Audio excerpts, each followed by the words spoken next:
अगर आप ये समझते हैं कि 1857 की क्रांति की सबसे बड़ी वजह नई एनफील्ड राइफल में लगने वाली गाय और सुअर की चर्बी वाली कारतूस थी, तो ये वीडियो आपके लिए है।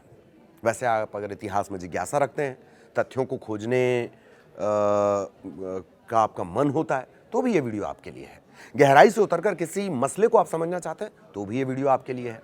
इससे अंत तक जरूर देखिए, क्योंकि अच्छी जानकारी के लिए धैर्य भी अच्छा ही होना चाहिए। 1857 की क्रांति की नाकामी के ये अनकहे किस्से यकीनन आपने नहीं सुने होंगे। ये बेहतरीन जानकारी आपसे छिपाई गई, या शायद आपने इसे खोजा ही ना हो। तो अब शुरुआत करेंगे, लेकिन उससे पहले एक जरूरी सवाल, क्या अति उत्साह से जीती हुई बाजी हारी जा सकती है? आपका जवाब होगा बिल्कुल। ओवर कॉन्फिडेंस में लोग गलत फैसले लेने लगते हैं, जरूरी सावधानियां छोड़ देते हैं।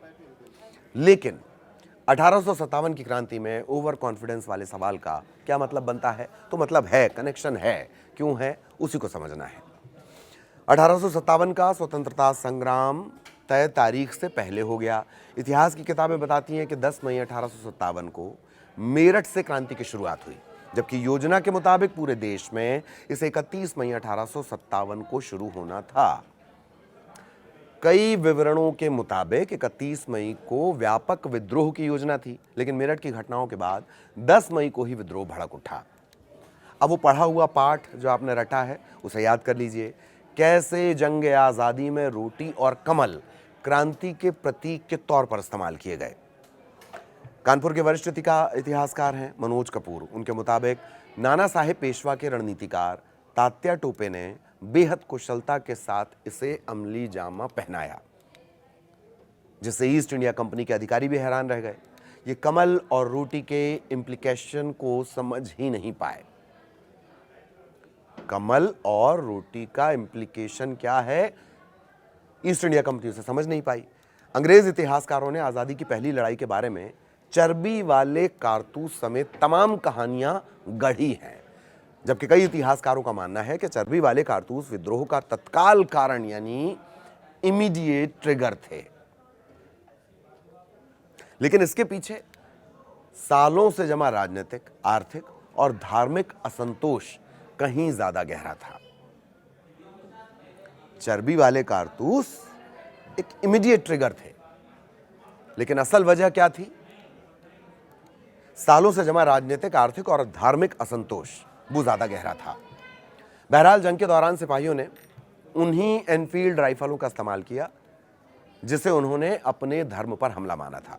दरअसल युद्ध के मैदान में उतरने के बाद सैनिकों का मकसद अंग्रेजों को देश के बाहर खदेड़ना बन गया था, और इसीलिए जिस हथियार को उन्होंने अपनी आस्था के खिलाफ माना, उसी को उन्होंने अपनी आजादी का जरिया बना लिया।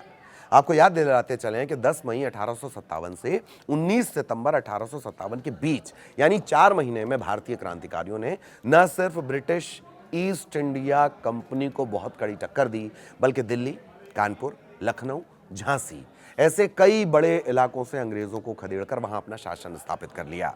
विद्रोही सेना के कमांडर इन चीफ जनरल बख्त खान ने दिल्ली में गोकशी यानी गाय की हत्या करने वालों को सीधे फांसी देने का कड़ा आदेश जारी किया था, लेकिन विद्रोही सेनाओं की कामयाबी ज्यादा दिनों तक टिक नहीं पाई। 1857 की क्रांति में भारतीयों की हार की वजहें और ज्यादा हैरान करती हैं।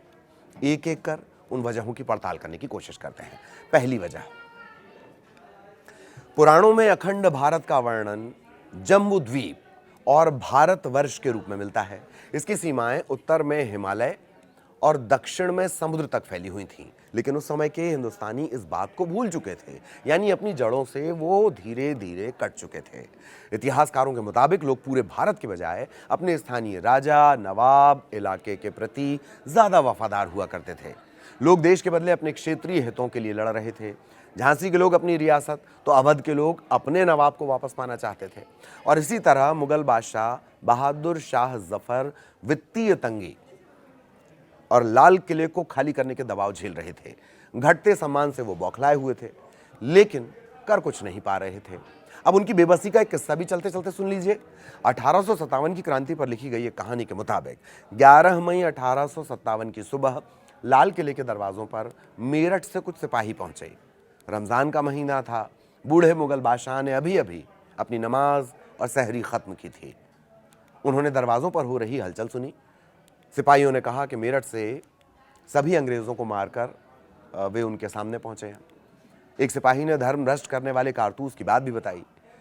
सिपाहियों ने हिंदुस्तान के आखिरी बादशाह से आशीर्वाद देने की मांग की, लेकिन बादशाह ने आशीर्वाद देने में कोई उत्साह नहीं दिखाया।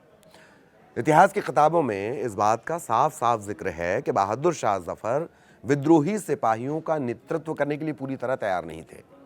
कहा यह भी जाता है कि एक सपने ने उनके विचार को बदल दिया। कुछ संस्मरणों में यह उल्लेख मिलता है कि बहादुर शाह जफर के निजी सचिव जीवनलाल के मुताबिक बादशाह को एक रात सपने में अपने दादा शाह आलम दिखाई दिए। उन्होंने बादशाह से कहा कि वक्त आ गया है कि 100 साल पहले हुई प्लासी की लड़ाई का बदला लिया जाए। इसके बाद बहादुर शाह जफर विद्रोही सिपाहियों का नेतृत्व करने के लिए तैयार हो गए। वापस अपनी मूल कहानी पर लौटते हैं। इतिहासकारों के मुताबिक सिंधिया, होलकर, हैदराबाद के निज़ाम और पंजाब के सिख शासकों को अपने वजूद पर भरोसा ही नहीं था। ऐसा तभी होता है जब कोई अपने अतीत को भूल जाए, जड़ों से कट जाए। यही वजह है कि उन्हें अंग्रेजों के साथ अपना भविष्य ज्यादा सुरक्षित और सुखद दिखाई दिया करता था। हैरानी की बात यह है कि अंग्रेजी पढ़ा मिडिल क्लास 1857 से दूर रहा। उस तबके ने बाद में हिंदुस्तान की आजादी में चाहे जितनी बड़ी भूमिका निभाई हो, लेकिन 1857 में यह तबका, अंग्रेजी ना तबका, इंग्लिश बोलने और समझने वाला तबका, अंग्रेजों को उम्मीद की निगाहों से देखता था। उसे लगता था कि अंग्रेज उसके उद्धार के लिए हिंदुस्तान आए। लेकिन किसान और दस्तकार यानी जो मैदान पे काम करते हैं, जमीन से जुड़े हैं, वो जानते थे कि अंग्रेज हिंदुस्तान को लूटने आए हैं। किसान मानता था कि अंग्रेज उन्हें किसान से मजदूर बनाने आए हैं, जबकि दस्तकार जानते थे कि अंग्रेज उनका हुनर और उनका रोजगार छीनने आए हैं।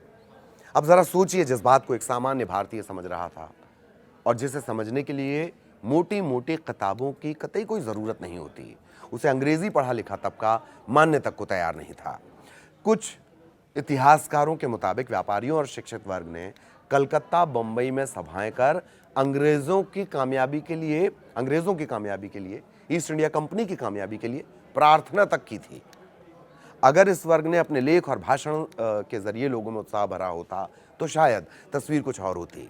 1857 के महासंग्राम के बाद अंग्रेजों ने सैन्य ताकत, कूटनीति और प्रशासनिक बदलावों का उपयोग किया, भारत पर दोबारा और ज्यादा मजबूती से कब्जा किया। 1857 के महान विद्रोह के बाद अंग्रेजों ने भारतीय समाज की एकता को तोड़ने के लिए डिवाइड एंड रूल की नीति को एक हथियार बनाया। चूंकि उस विद्रोह में हिंदू और मुसलमानों के साथ मिलकर अंग्रेजों के खिलाफ वो लड़ाई लड़ी गई थी, इसे देखकर ब्रिटिश सरकार सतर्क हो गई थी। ताज्जुब ये कि भारतीय अंग्रेजों की फूट डालो और राज करो की साजिश को समझ नहीं पाए। अगर समझ चुके होते तो 1947 में देश का विभाजन नहीं होता। आपके साथ मैं हूं ललित प्रजापति। स्क्रिप्ट लिखी थी जयशंकर ने। देश दुनिया की हर खबर से अपडेट रहने के लिए न्यूज़ 18 ऐप डाउनलोड कीजिए और हरदम आगे रहिए। वीडियो देखने के लिए आपका बहुत धन्यवाद। नमस्कार।